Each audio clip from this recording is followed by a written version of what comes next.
Hello बच्चों, कैसे हो। 10वीं कक्षा हिंदी की पाठ्य पुस्तक क्षितिज काव्य भाग में पाठ नंबर 5 है सूर्यकांत त्रिपाठी निराला द्वारा रचित कविता उत्साह। इसमें बादल को बरसने के लिए आह्वान किया गया है। ये एक आह्वान गीत है।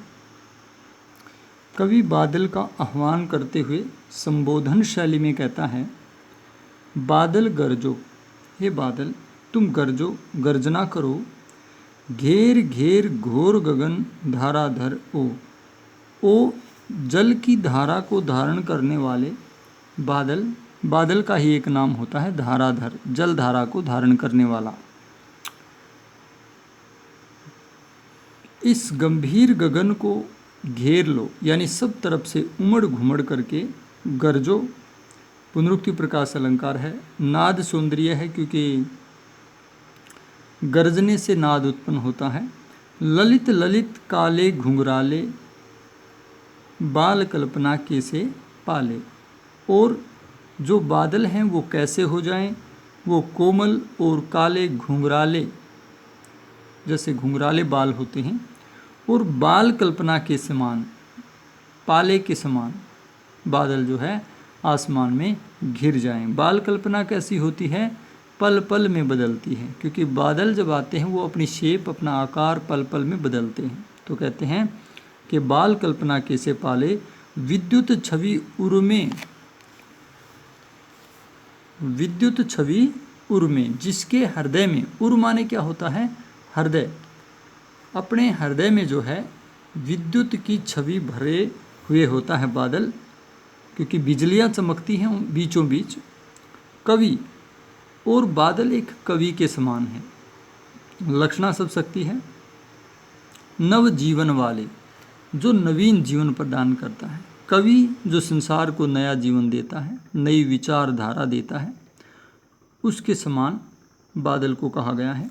वज्र छिपा नूतन कविता फिर भर दो, कहता है हृदय में वज्र को छिपाकर, बिजली यानी आक्रामकता को छिपाकर नूतन कविता फिर भर दो। लोगों में एक नई कविता एक बार फिर भर दो। जैसे एक कवि जो होता है उसकी कलम से उत्साह और वीर रसपूर्ण रचना निकलती है, समाज में परिवर्तन और क्रांति लाती है, वैसे ही हे बादल अपने हृदय में जो है वो वज्र छिपा करके एक नई कविता दोबारा से समाज में, संसार के लोगों के हृदय में भर दो। हे बादल तुम गरजो। तो मानवीकरण अलंकार भी है।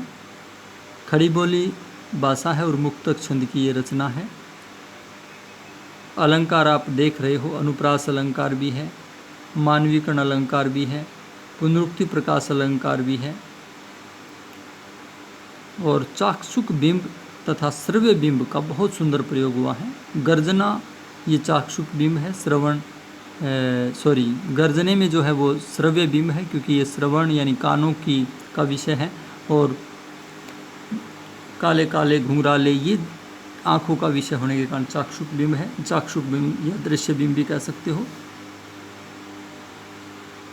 ये तो मैंने आपको शिल्प बता दिया। भाव अगर देखो तो भाव में आप कह सकते हो कि इस कविता के माध्यम से कवि जो है वो बादल का आह्वान करता है, या यूँ कहो कि बादल को एक प्रतीक के रूप में लेता है, जिससे वो समाज के कुछ नेतृत्वशाली लोगों को, जो अग्रणी लोग होते हैं, जो समाज का नेतृत्व कर सकते हैं, उनको एक नवीन क्रांति, लोगों में एक नई सोच पैदा करने के लिए जो है उत्साहित करने का काम कविता कर रही है।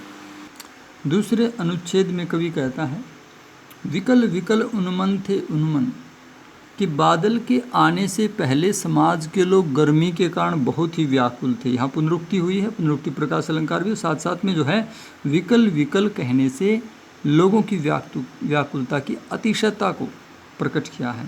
और उन्मन थे उन्मन, उन्मने होता है उदास। लोग बहुत व्याकुल और हताश हो गए थे, उदास हो गए थे गर्मी की वजह से, और जो है वो पानी के अभाव में।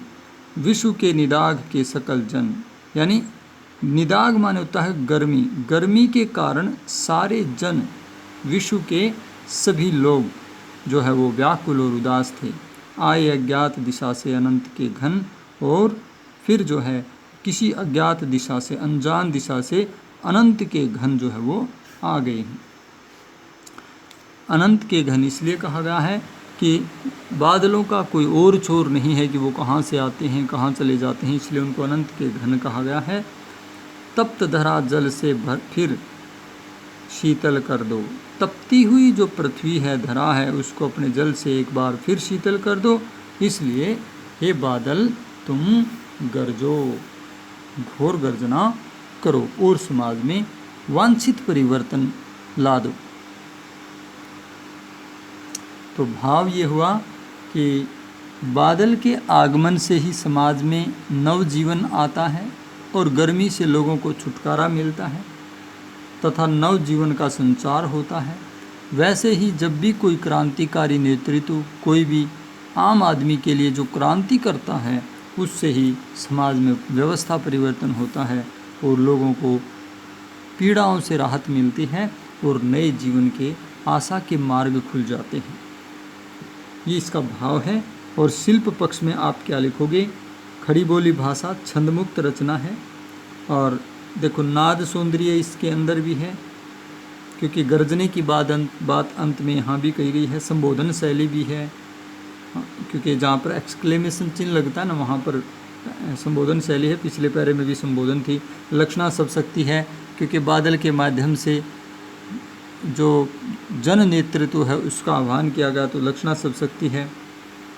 और अलंकार आप छांट लोगे, पुनरुक्ति प्रकाश अलंकार है, स्वर मैत्री अलंकार है, पद मैत्री अलंकार है, अनुप्रास अलंकार है